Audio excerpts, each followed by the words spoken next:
Just one more time, and I promise you'll feel better. August stared at the syringe on the table until his body began to shake. Then he stood up, ran a hand over his dry mouth, pulled his curly hair back until it hurt, and paced the entire length of his sparse living room. The beauty of the city beyond the cooled barriers of his smeared windows was lost to him.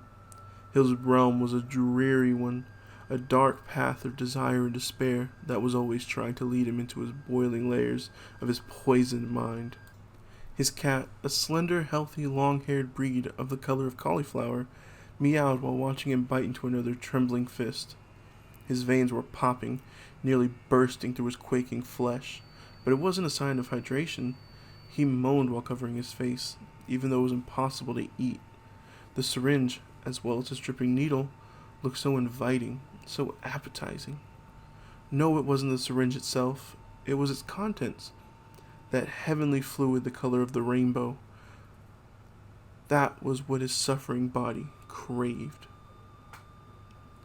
I don't need it, he whispered to himself. He parted his fingers and stared at the syringe with eyes as wide as an owl's. I don't fucking need it. But of course you do, a caring voice said. From the deepest shadows of his kitchen emerged his mother. Patches of her long red hair were missing in spots. Her face covered in pimples and deep marks made in her restless hands.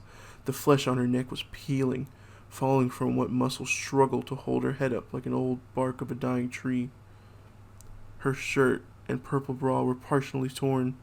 One of her wrinkled breasts hung free from its container, its tiny nipples hard as a candied apple. You need it more than anything. She walked over to the table and drummed her fingers on it. Her fingernails, coated with chipped red paint, were long and filthy. You need it as much as I did. You know that's a lie. It's not, he said. I'm not lying. You know how much I hate liars. Behind the wall that his stiff hands made, August grimaced. He held back a surge of tears while shaking his head. He shook it so hard and fast that all sounds became one. I'm not a liar, Mom. There you go, lying again. No, I'm not. He stomped his feet. His fingers curled and dug into his scrunched face. It was moist. He couldn't hold back his tears. They were trapped behind his hands, making wet sounds as he slapped himself over and over. Look at you, his mother said. Her voice was low, utterly condescending, weak, just like your dad.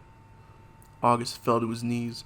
He sobbed openly. His bony shoulders rocked with such a force that it appeared they could have dislocated, but the touch of a comforting hand settled them. It was small. It was cold. It was his mother's. She was standing over him. He could feel her as he did, so often as a boy, towering like a beast over his frightened, frustrated body. You rage and complain when the answer to all your problems is right in front of you. She squeezed his shoulders and rubbed it lovingly. His tears slowly subsided. Eventually, he was still. Stand up, my baby boy, his mother cooed. He did, keeping his hands over his face while rising to his feet. He felt her frigid fingers peel them away, and then he cupped his face, coaxing his eyes to open and welcome the world. But there was nothing good to behold. Before him was her rotting face, smiling from ear to decomposing ear, with glazed, drooping eyes as lifeless as white pebbles. She dropped one hand and stroked his cheek with the other, despite her unsettling form, and despite the fact that August was telling himself that what had become of his mother was nothing more than a specter of doom. Her touch was sublime. It warmed him from the inside. It made him lean into her palm and whimper like a child.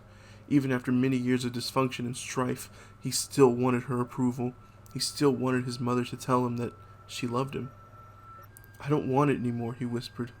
His voice caught in his throat, his spirit being torn. I don't want to hurt myself anymore. But sweetie, his mother said, her ghoulish smile melting his heart, you're not hurting yourself at all. I wasn't in pain whenever I had it. I was in paradise. She rose up onto her toes and kissed his collarbone. The roughness of her cracked lips tickled. And you can be too. It'll wash all of your troubles away. Take it one more time, my little baby boy. Just one more time, and I promise you'll feel better. All of your pain will disappear. She held out her hand. In it was the syringe. He frowned and almost turned away, but she lifted it, holding it just underneath his nose. He could smell what was inside the flexible polymer and hated himself for almost panting.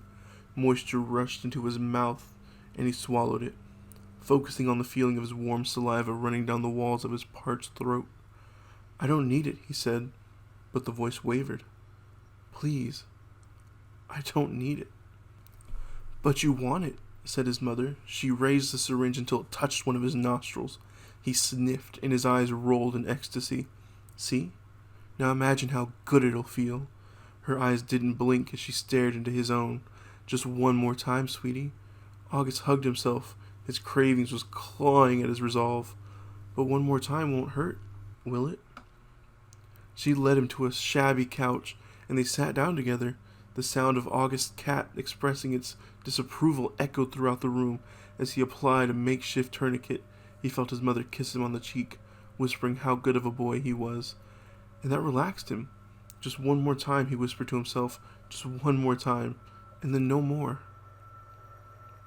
He raised the syringe, aimed its needle into one of his pulsing veins, and pierced it.